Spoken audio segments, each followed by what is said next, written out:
정신이 하나도 없습니다. 첫 방송이라서 이거 뭐 아이고 오늘 벌써 소개도 안 했는데 웃음소리가 들립니다. 뉴스의 기준을 올려주는 김종대의 뉴스업. 이번 순서는 인터뷰의 가치를 올려주는 업터브 시간입니다. 오늘 모시는 분 어떤 수식어를 붙일지 고민됩니다. 사실은 수식어가 필요 없습니다. 살아있는 전설, 한국의 문학의 가치를 업시킨 그런 인물입니다. 황석영 작가 오셨습니다. 네, 안녕하세요. 안녕하세요. 예. 선생님이 제 프로의 첫 손님입니다. 영광입니다, 선생님. 예. 제가 노래방에 가서 18번이 산포 가는 길이거든요. 아, 그렇군요. 네. 저는 한 1년에 20번 정도 선생님을 호명하는 거거든요. 아, 그렇군요. 네. 그 예. 산포 가는 길 노래하고 선생님은 뭐 작품은 제목은 같습니다만은 뭐 숫소리 어디 고향을 찾아간다. 예. 예. 그런 면에서는 뭐 그게 상통하겠죠. 뭐 되게 그게 70년대 중반쯤 나온 노래인데. 네. 제 소설이 먼저 나오고 난 뒤에 따라왔으니까 네. 아마 노래가 이제 소설을 보고 네. 그리고 그 제목을 붙인 것 같아요. 예, 노래 지금 나오거든요. 네, 그렇군요. 제가 조금 불러볼까요? 한번 해보세요. 보러 가거든 정든님 소식 좀 전해주렴 나도 따라 산포로 간다고. 잘하시네. 괜찮았습니까? 예. 예, 저 꼭 선생님 노래를 듣고 싶어서 아까 사전에 여러 번 청했는데 극구사양하셔서 예, 제가 혼자 좀 이래서 예. 죄송합니다. 자, 선생님 건강해 뵈십니다. 얼굴 좋으십니다. 또 며칠 있으면 의욕적인 행사가 있습니다. 서울국제작가 축제가 온라인으로 개최된다고 하는데요. 그중 첫 강연이 우리 황 작가님이시죠? 예, 그게 아마 12월에 해외나 이제 해외에 있는 분들을 전부 모셔서 네. 사람들이 다 오고 해서 행사를 쭉 해왔던 것 같은데 지금 9회째라고 그러잖아요.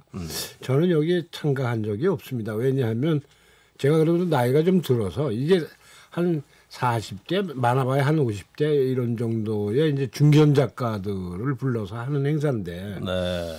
코로나 사태 때문에 이제 행사 취소할 수는 없고 하니까 이제 비대면으로 하는 겁니다. 그래서 아마 그 나라의 이제 원로 작가니까 저를 불러서 개막 연설을 하라고 그래서 네. 그렇게 된 것 같습니다. 그리고 제 경우에도 지금 제가 이제 2017년에 나왔던 수인이라는 자서전이 있었는데 수인. 네. 그게 런던하고 파리하고 뉴욕하고 도쿄에서 거의 한두 달 차이로 동시에 나와요. 네. 그 행사가 미리 다 잡혀 있었어요. 네. 전부 취소됐습니다. 그래서 그것들도 일제히 비대면 형식으로 온라인으로 네. 진행을 할 예정입니다. 아니 그런데 그 특별히 선생님을 모신 이유가 있을 것 같아요. 또 선생님도 준비해 두신 이 네. 코로나19 시대의 어떤 메시지가 있을 것 같은데. 그래서 글쎄 요새 이제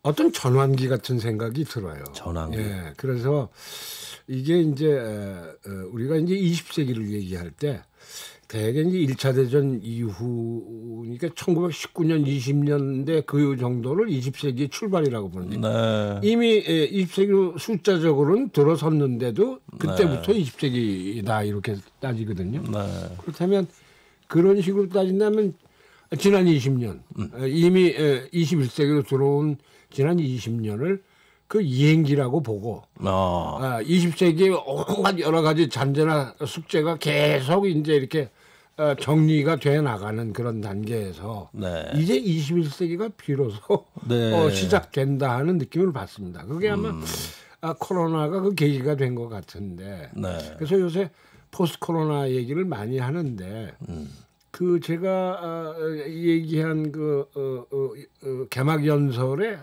굉장히 많은 부분이 포스트 코로나 이후에 어떻게 살아갈 것이냐, 예, 어떤 세상이냐. 네, 예. 그런 얘기를 하고 있는 거죠. 조금만 들려주세요. 어떤 세상입니까?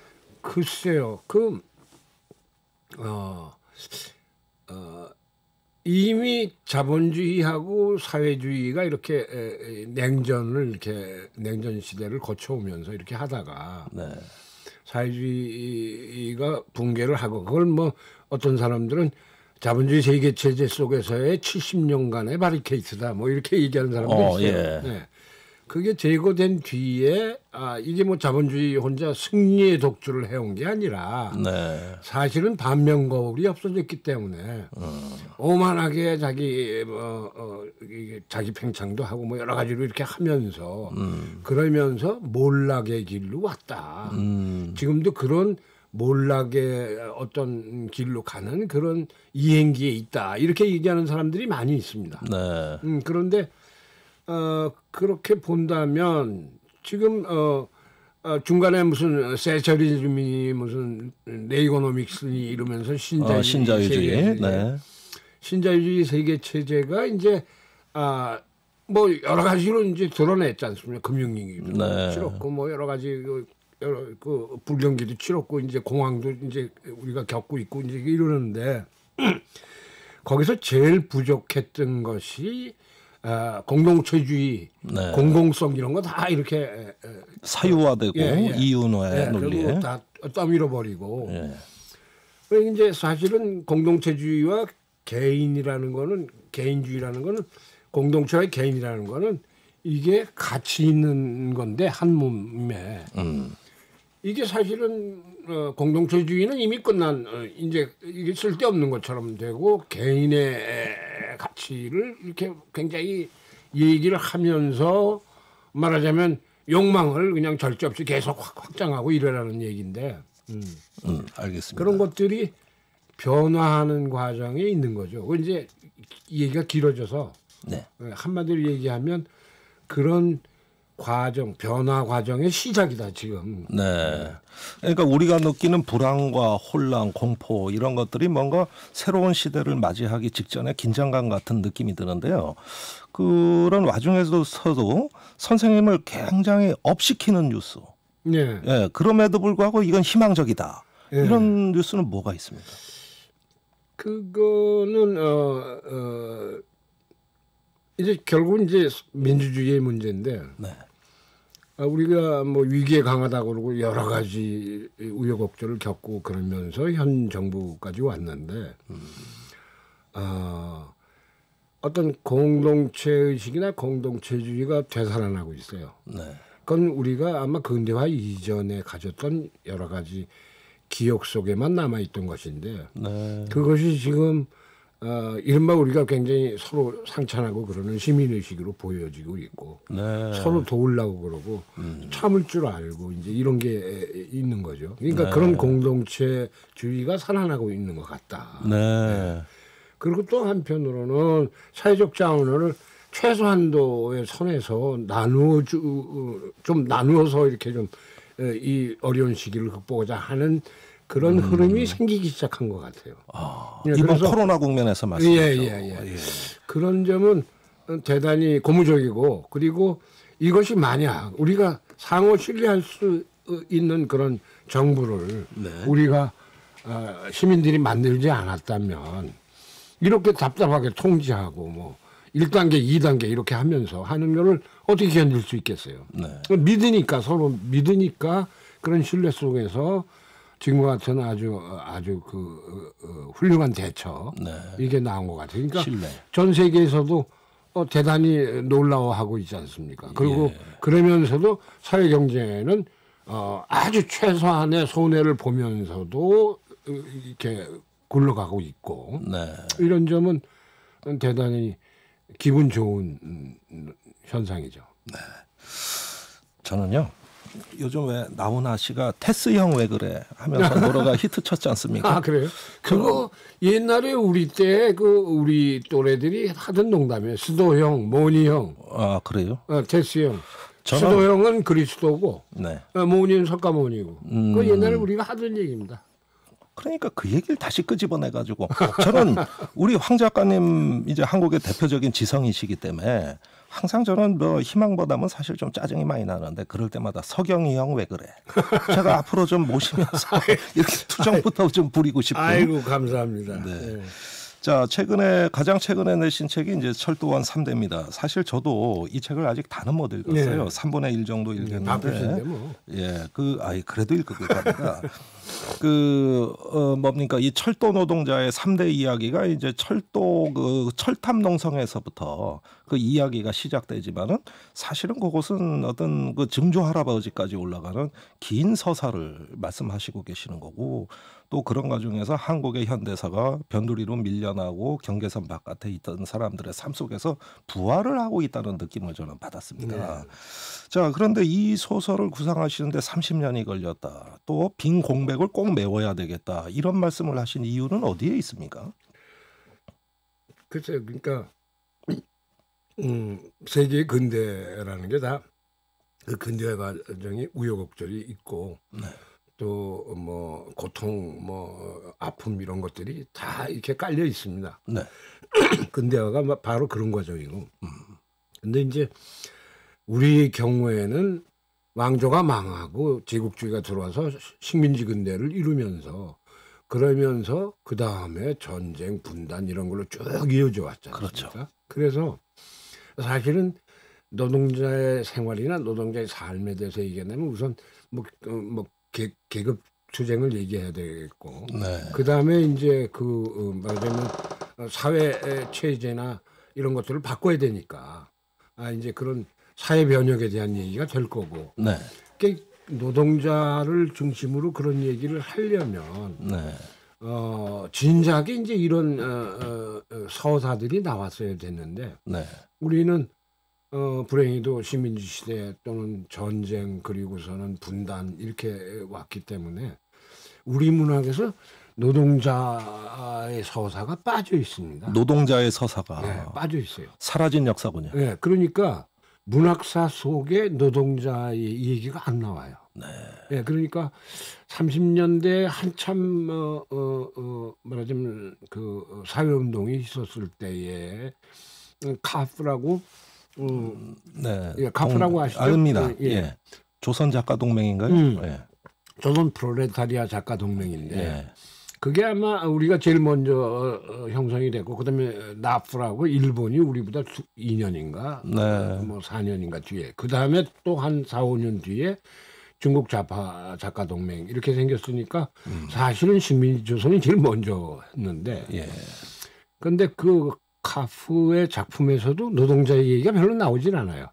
도시빈민이나 예. 아니면 뭐 룸펜 프롤레타리아트라고 그러나 그 실직자들 이런 사람들 얘기가 나오지 본격적인 산업 노동자는 나오지 않습니다. 뜻밖이네요. 예. 가장 변혁의 주력이 노동계급이었을 텐데. 불구하고. 예. 그러니까 근대화의 주역이 노동자입니다. 네. 그게 빠져 있어요. 그게 아마 그런 그 식민지 시대에 가장 주목받고 탄압받는 계층이고 그 이야기이기 때문에 쓰기가 힘들었겠죠. 네. 그래서 장편 소설은 거의 없고 예. 있는 게 그죠. 강경이라는 작가의 그 경공업 여성 노동자 얘기로 된 장편 소설이 자그마한 경장편 소설이 있고, 네, 경장편 소설. 네, 그리고 그 다음에 해방된 뒤에도 전부 보세요. 모든 대하소설 전부 농민을 위주로 한 겁니다. 네, 그렇군요. 그래서 이 부분이 빠졌다. 그래서 이거를 꼭 내가 좀 문학서 속에서 채워 넣어야겠다 하는 생각을 하고 있었죠. 더군다나 철도 노동자는 산업 노동자의 제일 맏형입니다. 그게 아주 주류고, 그 다음에 무슨 철강이라든가 뭐 중공업이라든가 또는 뭐 광산 노동자라든가 이런 게 이제 그 산업 노동자의 이제 그 맏형 노릇을 하는데, 그래서 이 얘기는 사실은 내가 1989년에 방북을 했을 때, 이제 제가 작가의 말에도 썼지만 평양 백화점을 갔다가 거기에 부지배인이라는 사람이 나와서 저를 맞아서 이렇게 설명하고 댕기는데, 네. 옛날 서울 말씨를 쓰는 거예요. 옛 서울 말씨. 옛 서울 말씨. 우리가 딱 들으면 알거든. 예. 그 고향이 어디냐 이게 서울이라고 그래. 그 서울 어디냐 할 때 영등포. 영등포. 네. 그러니까 영등포에 제가 유년 시절에서부터 고등학생 때까지 거기서 성장을 한. 네, 이 소설의 지명이 아주 상세히 나오더라고요. 예. 역전 부분이 있더라고요. 배경이 이제 영등포입니다. 가장 윌리엄 포크너가 이그나타 파토파라는 음내를 배경으로 자기 전 소설을 쓴 것처럼 네. 저는 이제 이 소설은 말하자면 영등포를 배경으로 하고 있죠. 네, 그렇습니다. 거기 뭐 이렇게 장마가 졌을 때 언덕배기 또 물에 잠긴 역사 부근 관사 이런 이야기들이 아주 자세히 나오더라고요. 예. 그래서 그 양반하고 그런 얘기를 하다가 말이 통해서 그 사람이 이제 영등포 출신의 기관사였고 아버지도 철도 종사자고 자기 아들도 자기가 같이 이 북에 왔다가 네. 전쟁이 나자 낙동강 전선에 물자 수송하러 차 타고 내려가서 안 돌아왔어요. 그러니까 네. 죽었겠죠. 예. 그게 혼자 남은 거죠 거기. 예. 그 얘기를 듣고 이게 굉장히 좋은 그 얘기거리가 되겠다. 그래서 이걸 쓰겠다고 생각을 하고 그러고서는 뭐 여러 가지 뭐 다른 우여곡절을 겪고 뭐 망명도 하고 뭐 징역도 살고 뭐 이러고 나와서 파란만장 하셨죠. 좌충 나와서 또 다른 작품 많이 쓰고 네. 이제 그러다가 이제 만년이 다 돼가지고 이건 맞추고 해야겠다 예. 하고 이제 이걸 쓴 거죠. 그렇군요. 첫 장면은 굴뚝위에서 농성 생활로부터 시작이 됩니다. 뭐 농성하면서 뭐 백일 잔치도 하고 그래요. 그래서 아주 그 자세하게 이야기가 나오는 또 그것이 어떤 그 일종의 어떤 몽환적인 분위기로도 묘사가 되고 해서 그 굴뚝위의 공간이 아주 특별한 공간으로 다가오거든요. 이것을 취재하신 것은 혹시 그 철도 노조 지부장 했던 차광호 씨를 인터뷰하신 거 아닌가? 철도 노조 지부장이 아니고 거기는 금속 노조입니까? 네, 금속 노조. 죄송합니다. 제가 잘못 알았네요. 그런데 하여튼 이게 이제 뭐냐면 그러니까 일제 시대 때부터 식민지 근대를 통과해서 분단 시대를 겪고 바로 지금 현재 정말 신자유주의 세계 체제 속에 있는 한국의 자본주의, 또 근대화도 다 치러내고 한 현재 노동자들과 연결되지 않으면 과거의 얘기를 할 필요가 없어요. 그런데 제가 보기에는 과거에 그런 여러 가지 그 생활의 어려움이나 고통을 겪었던 노동자의 현실은 그렇게 많이 달라지지 않았다. 이렇게 파악하는 거죠, 저는. 현재 노동자들의 여러 가지 조건, 삶의 조건은 많이 변한 건 없다. 이렇게 봅니다. 그래서 바로 그거를 이렇게 통과하면서 근대화 과정을 통과하면서 현재의 노동자를 현재의 시점에서 현재의 노동자가 과거를 회상하는 이런 식으로 봤죠. 더군다나 굴뚝 위에 올라가 있기 때문에 이건 하늘도 아니고 지상도 아니거든요. 어디 중간 지점이지, 꼭 중심신처럼. 그래서 이 존재는 버티는 일밖에 없으니까 굴뚝 위에서 하는 일이 없잖아요. 일상을 보내야 되니까. 그러니까 이 친구가 시간 여행을 하는 게 그렇게 왔다 갔다 하는 게 이상하지는 않단 말이에요. 그렇군요. 그의 상상력 속에서 시간을 뭐 할아버지 때 갔다가 뭐 현재 자기한테 돌아왔다가 또 뭐 엊그저께 얘기했다가 이럴 수 있으니까. 물병에다가 옛날 사람들 이름을 써가지고 끊임없는 그 대화를 시도하거든요. 바로 그 장면을 이야기한 건데 어떤 면에선 시공을 초월한 그런 그 특별한 공간이라는 의미가 다가오거든요. 자, 여기서 저희가 차광호 씨 목소리를 준비해봤습니다. 그래요? 들려주시죠. 꿀뚝 지름이 한 5m 넘으면 주위에 보수하거나 이상이 생겼을 때 점검할 수 있는 공간 폭이 한 지금 80cm 정도 된다 하더라고요. 좁은 공간에 있다 보니까 목하고 허리에 지금 디스크 초기 증상이 나타나고 있고 근육도 빠지고 있는 상태. 정상적인 활동을 못 하다 보니까 장이 지금 좋지 않아서 약을 먹고 있는 형태. 그런데도 불구하고 하루에 뭐 발굽혀기 하고 앉았다 섰다 하고 해도 계속 빠질 수밖에 없는 상태. 소설 장면하고 비슷합니다. 그럼요. 그리고 내가 이제 굉장히 그 감명을 받은 거는 이 사람은 이 양반은 408일인가를 하고 이제 다 해결됐다 하고 내려왔어요. 네. 그런데 이게 속은 거야. 자본 측은 지방에 어디 공장에 가면 일할 장소가 있고 다 돼 있다. 그래서 가보니까 그냥 창고에 비어있는 창고 기계도 없고 예. 아니 완전히 속은 거죠. 그래서 다시 올라갑니다. 예. 다시 또 올라갔는데 그때는 이제 바로 얼마 전이죠. 네. 작년인가요? 맞습니다. 올라가서 또 뭐 1년 넘게 그 아마 차광호 씨보다 더 훨씬 더 많이 며칠 더 한두 달 더 있었죠. 네. 그때 당시에 차광호 씨는 밥바라지를 하고 있었어요. 아. 지가 이제 위에 올라가서 받고 내려와서는 그렇군요. 동료의 밥바라지를 하고 있어서 그래서 제가 그 쉼터 노동자 쉼터에서 같이 얘기도 하고 예. 또 밥바라지 하는데 따라다니기도 하고 이러면서 취재를 했죠. 네. 야, 현장에 그 장소까지 가셔서 취재하신 걸로 돼 있는데 얼핏 아까 선생님께서는 전환기라는 말씀도 하셨고요. 네. 또 이렇게 지금도 굴뚝위로 올라갈 수밖에 없는 우리 그렇게 어떤 말이에요. 노동자들 네. 또 굉장히 어떤 그 처절하게 뭔가 외치는 그 목소리가 무언가 시대의 전환을 알리는 혹시 목소리가 아닐까. 그런데 우리가 흔히 뭐 전환기, 이행기 이러면은 우리 사회에서는 좀 금기된 용어란 말입니다.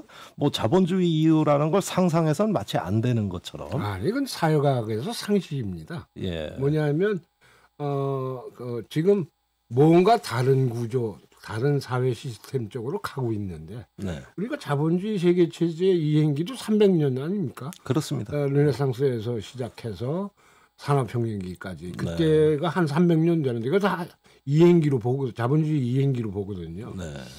그러니까 지금 뭐 우리 생각에는 냉전 이후 이제 겨우 한 10여 년 그리고 이제 21세기 시작이라면 지금부터 아마 지금 코로나가 아마 이 시대가 시작되면서 코로나 이후 시대가 시작되면서 이른바 소위 말하는 4차 산업혁명 시대. 네, 기술혁명. 예, 이거는 훨씬 더 앞당겨질 거라는 그런 얘기를 하는 사람들이 많습니다. 네. 그리고 따라서 이를테면 아까도 그런 얘기가 나왔지만 지금 노동하는 노동자들의 일터나 일의 종류가 많이 달라지잖아요. 네. 그래서. 아니 제일 걱정되는 게 모든 어떤 산업혁명이나 혁명기에 우선 가장 먼저 희생되는 게 제일 약한 사람들. 제일 약한 노동자들. 그렇죠. 예, 지금의 우리 기술혁명이 어떤 모습으로 다가올 것이냐. 그래서 이 점은 정말 두렵거든요. 예, 그래서 사회적 기업이라는 것을 창출해내면서 우리가 계속 선진적인 민주정부를 계속 만들어내고 그 민주정부로 하여금 사회적 기업들을 창출하게 돼서 일자리에 변형되는 일자리를 만들어야 되겠죠. 네. 왜냐하면 AI가 다 하고 로봇가 다 해버리면 네. 이윤이 더 극대화되고 그러면은 인력 안 쓰고 노동자 안 쓰고 그러면 그 이윤이 엄청 커지거든요.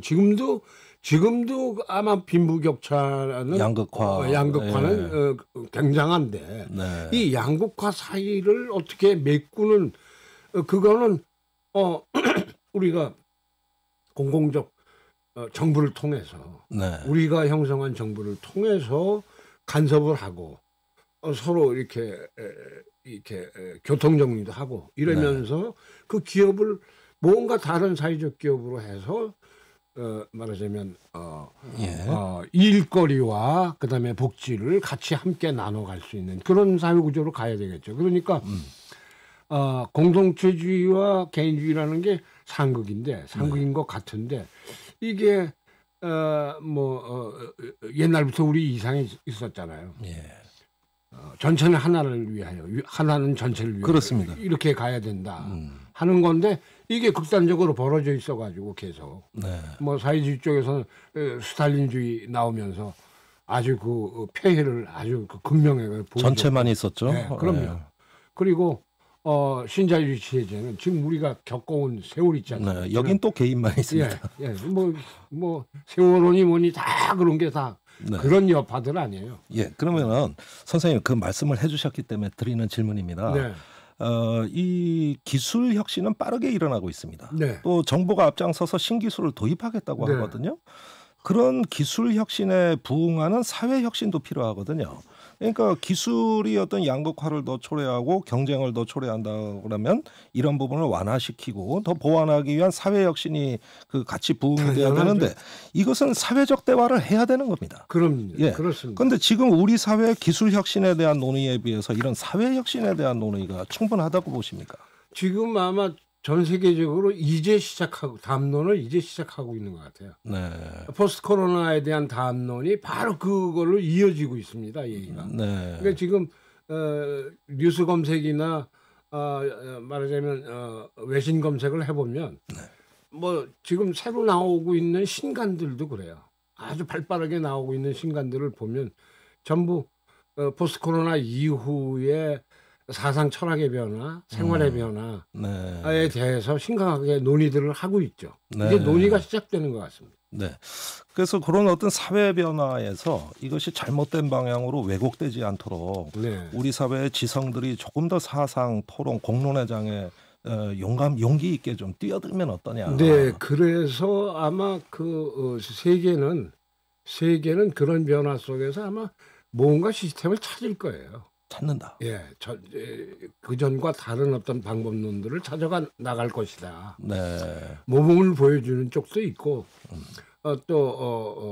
지금 제가 보면 그 전에 공동체 사회가 그 자기의 DNA나 그 사회 속에서 기억 속에서 선명하게 살아있던 쪽은 대응하는 게 아주 괜찮아요. 괜찮다. 예.